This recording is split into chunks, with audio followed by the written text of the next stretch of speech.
नमस्कार साथियों, कैसे हैं आप सभी? उम्मीद करता हूं कि आप स्वस्थ होंगे, सुखी होंगे और आनंदित होंगे। आज हम बात करेंगे वर्ल्ड हैप्पीनेस इंडेक्स के बारे में। जैसा आपको पता है कि ये रिपोर्ट जो है हर साल रिलीज़ होती है।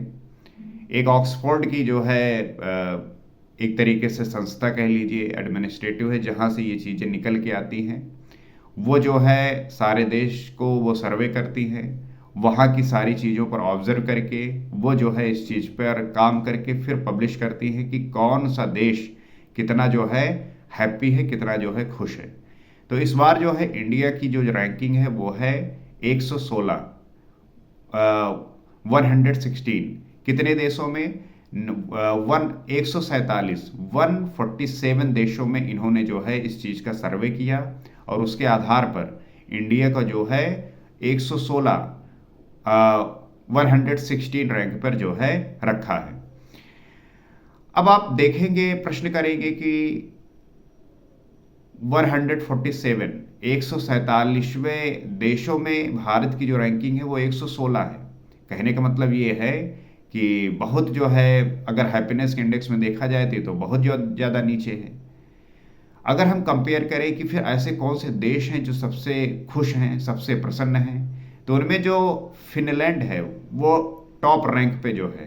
और ये लगातार 9 वर्षों से होता आ रहा है कि फिनलैंड जो है वो लगातार 9 वर्षों से फर्स्ट रैंक प्राप्त कर रहा है। उसके बाद जो है सेकंड रैंक पर आइसलैंड और थर्ड पे जो है वो डेनमार्क है। तो फिनलैंड, आइसलैंड और डेनमार्क ये टॉप 3 कंट्री हैं जहाँ पे हैप्पीनेस बहुत ज़्यादा है। अब प्रश्न ये उठता है कि जो ये हैप्पीनेस मेज़र करते हैं, किस आधार पे किसी को रैंक देते हैं, ये किस पे आधारित होता है, ये किस आधार पे जो है, किस बेस पे जो है ये रैंकिंग प्रोवाइड करते हैं। तो इसमें जो है सबसे बड़ी बात है कि पर कैपिटा इनकम कितनी है, किसी भी देश की जो है वो पर कैपिटा इनकम क्या है। अब जैसे आप देख लीजिए, फिनलैंड, आइसलैंड और डेनमार्क, इनका पॉपुलेशन कितना है, और अगर हम इसके कंपैरिजन करें इंडिया से तो कितना पॉपुलेशन है। वहाँ पे जो है पॉपुलेशन शायद ही लाख में होगी, करोड़ों तक भी नहीं होती, और हमारे यहाँ पे तो 150 करोड़ लोग हैं। तो पहली बात तो इसी बात से डिसाइड हो जाता है कि पर कैपिटा इनकम जिस आधार पे वो ये मेज़र करते हैं। तो हमारे देश की पॉपुलेशन बहुत ज़्यादा है, उन देशों की पॉपुलेशन कम है, तो वहाँ पे उन लोगों का जो पर कैपिटा इनकम है वो ज़्यादा है, वो डेवलप्ड कंट्री है। हमारा देश जो है डेवलपिंग कंट्री है। और हमारे यहाँ पे जो सबसे बड़ी बात है वो यही है कि पर कैपिटा इनकम जो है वो बढ़ाना है। उसे जब बढ़ाएंगे तब इस चीज़ में इम्प्रूवमेंट आएगी। जाहिर सी बात है कि लोगों के पास पैसे कम हैं तो खुश खुश भी जो है कम ही होंगे, ज़्यादा पैसे होंगे तो ज़्यादा खुश होंगे। उसके बाद जो है इसमें और चीज़ें ऐड की जाती हैं कि हेल्थ कैसी है, वहाँ पे हेल्थ इंफ्रास्ट्रक्चर कैसा है। तो आपको पता ही होगा कि इंडिया में जो है हेल्थ इंफ्रास्ट्रक्चर कैसा है बाकी कंट्रियों की तुलना में। अगर हम फिनलैंड, आइसलैंड, डेनमार्क के तुलना में कंपेयर करें तो हमारे यहाँ का जो हेल्थ इंफ्रास्ट्रक्चर है वो बहुत ही लो है, बहुत ही उससे कह लीजिए कि ख़राब है। तो उस बेसिस पे भी ये किया जाता है। उसके बाद जो है इसमें करप्शन को भी नापा जाता है कि किसी भी देश में भ्रष्टाचार कितना है। तो भ्रष्टाचार के बारे में भी आपको आइडिया होगा। कहने का मतलब क्या है कि जिस बेसिस पे इसको मेज़र किया जाता है उसे आप ध्यानपूर्वक इन बेसिस पे जब किया जाता है कि पर कैपिटा इनकम कितना है, और उसके साथ साथ हेल्थ इंफ्रास्ट्रक्चर कैसा है, करप्शन कैसा है, मीडिया फ्रीडम कितनी है, इन सब चीज़ों को, मतलब फ्रीडम कितना है, इन सब चीज़ों को जो है ध्यान में रखकर ये रिपोर्ट तैयार की जाती है। हर व्यक्ति जब ये रिपोर्ट आती है तो वो यही सोचता है कि जो कंट्रियां टॉप करती हैं वहाँ पे इन चीज़ों वो कितनी अच्छी हो सकती हैं, वो कितनी बेहतर हो सकती हैं। इसकी तुलना जो है हम इससे कर सकते हैं कि अगर आप इंडिया में रह रहे हैं और आपको रैंकिंग 116 मिल रही है, और यहाँ पर रहकर आपने हर चीज़ को महसूस किया है कि आपके पास पैसे कितने हैं, आपके यहाँ का इंफ्रास्ट्रक्चर कितना अच्छा है, हेल्थ इंफ्रास्ट्रक्चर कितना है, फ्रीडम कितना है, और यहाँ पे करप्शन किस प्रकार से है। इन सारी चीज़ों को ध्यान में रखकर किया जाता है। साथ में जो है सोशल सपोर्ट क्या है, इन सब बातों का ध्यान में रखकर जो है ये रिपोर्ट तैयार की जाती है। अब यहां पर रहकर आपने सारी चीजों को महसूस किया है। अब आप इसकी तुलना जो है करिए उन कंट्रियों के साथ जिनकी रैंक फर्स्ट आती है, सेकंड आती है, थर्ड आती है।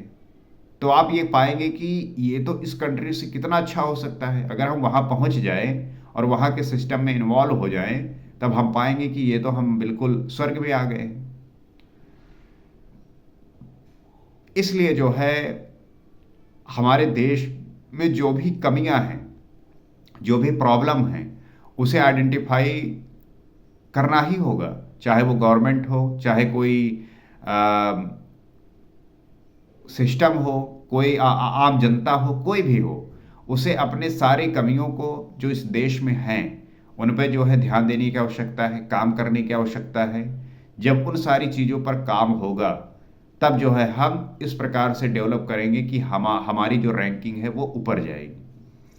अब अगर देखें कि इस रैंकिंग में सबसे निचले